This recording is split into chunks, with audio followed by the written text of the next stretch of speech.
Hello. Well, it's almost Labor Day, so I have no idea where the hell Labor Day came from, so let's find out. What is Labor Day? Labor Day pays tribute to the contributions and achievements of American workers and is traditionally observed on the first Monday in September. There you go, that's Labor Day. It was created by the labor movement in the late 19th century and became a federal holiday in 1894. This thing is an old holiday. Labor Day also symbolizes the end of summer. Oh no. Labor Day originated during America's labor history's most dismal chapters. It's getting good. In the late 1800s, in the height of the Industrial Revolution, the average American worked 12-hour days and 7-day weeks in order to eke out a basic living. That sucks. We think we have it tough now.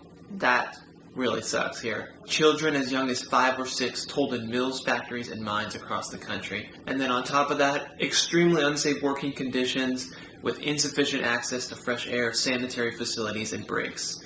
So just all around, it basically sucked to work in the 1800s. Sounds like it was the Industrial Revolution who screwed it up. Would you rather be stuck in a factory working all day doing the same repetitive stuff, or out in a beautiful field on a beautiful farm, maybe still doing repetitive stuff picking, but at least you're outside, right? And hopefully you get to take a break on a farm and eat what you're picking or plowing or growing or livestocking. So things were bad, labor unions show up, and they begin organizing strikes and rallies to protest the poor conditions and compel workers to renegotiate hours and pay. I'd be interested to look more into labor unions, because I've heard both sides of like a union can be a good thing, but also a hindrance. So I want to do another episode on labor unions specifically. But they put on these strikes and rallies, and apparently a lot of them turned violent. Where we had the Haymarket Riot in 1886, in which several people were killed.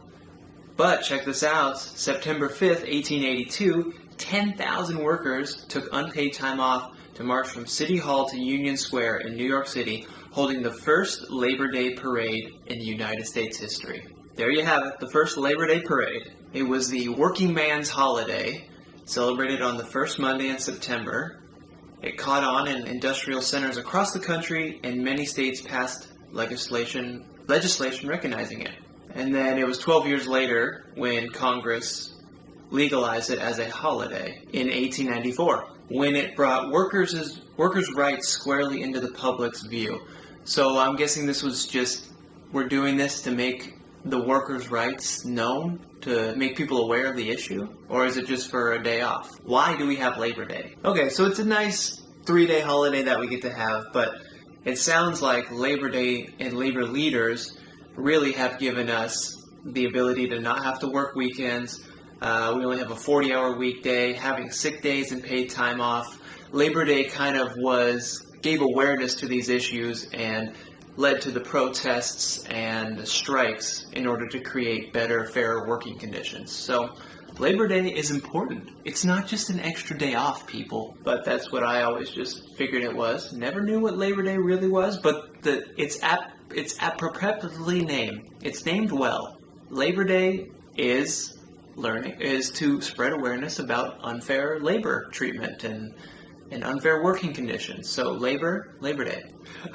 So this is about the first Labor Day, that first parade that we talked about. It was in 1882 in Manhattan. Police were worried about a riot breaking out, so there was a large police presence in the area. The problem, though, was that almost no one showed up first to actually march. Kind of awkward. I mean, a Labor Day parade, a labor parade, doesn't sound that exciting. There was no music playing, and the few people present almost gave up before 200 people from the Jewelers Union showed up, and then things were on a roll. Around 20,000 people ended up marching that day. And then came the party. Reports said that at the time, lager beer kegs were mounted in every conceivable place. I like it. So this protest march turned into just a big beer fest. So we don't really know one true founder of Labor Day. But a lot of people credit Peter J. McGuire, co-founder of the American Federation of Labor, while others have suggested Matthew McGuire, a secretary of the Central Labor Union. So either way, it was a McGuire, but they're spelled different. Oh, this is interesting. The Uniform Monday Holiday Act of 1968. changed several holidays so that they would always be observed on Mondays so that federal employees could have more 3-day weekends. They're like, hey, we got too many holidays, they're all on random days, they all need to be on Monday. That's interesting. So we moved Washington's birthday, Memorial Day, and Columbus Day to fixed Mondays each year. That makes sense. Yeah, so here are steel workers actually marching for labor on Labor Day, not just having barbecues and complaining that it's the end of summer. So it was supposed to be set aside for a general holiday for the laboring classes. But what's unfair is even the fat, rich cats that are in charge of these guys and the bosses, they still get the day off on Labor Day. Okay, now what's with the you can't wear white after Labor Day? Yeah, you've heard this, right? The age-old adage of no white after Labor Day. What does that even mean? Where did that come from? Okay, well, it sounds like people don't really know where that came from, but they're saying possibly it was just because it's cooler to wear white when it's hot outside, so when it's summer, you wear white, but after Labor Day, it's not summer anymore, it's the end of summer, so stop wearing white. Get over your whiteness. Whoa. Get over your white clothing, and you can now wear darker clothes. Or it may have been a way for the ultra-rich to self-identify as separate from the working masses. If you lived in the dirty city, you wore dark clothes because you got dirty. If you were wealthy enough to escape to a vacation, you wore white leisure clothes until Labor Day was over and it was time to return to urban life, that is. That's it. That's not a very good story. No one really knows. You can wear white after Labor Day. You heard it from Travis. You can wear white after Labor Day. Alright, well that's Labor Day, so maybe just be thankful that if you're here in the US working, you got a weekend to celebrate, 40-hour work week.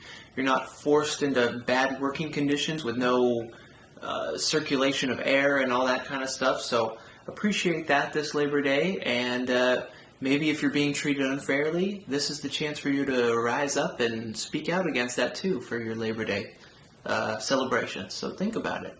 Well, thanks for watching and happy Labor Day. Hey, thanks for watching this video. This is my dog, Murphy, and these are dog treats. Now I'll give Murphy one of these dog treats, and all you have to do is press the like button. Just press that little like button right down there at the bottom of this video, and this sweet, adorable, cute little puppy gets a treat. All thanks to you. Alright, you did it?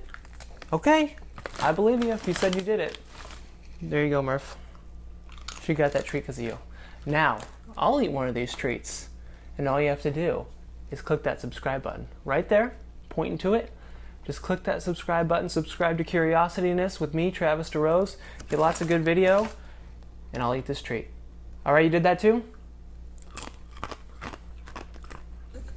That's not very good. Girl, not very good.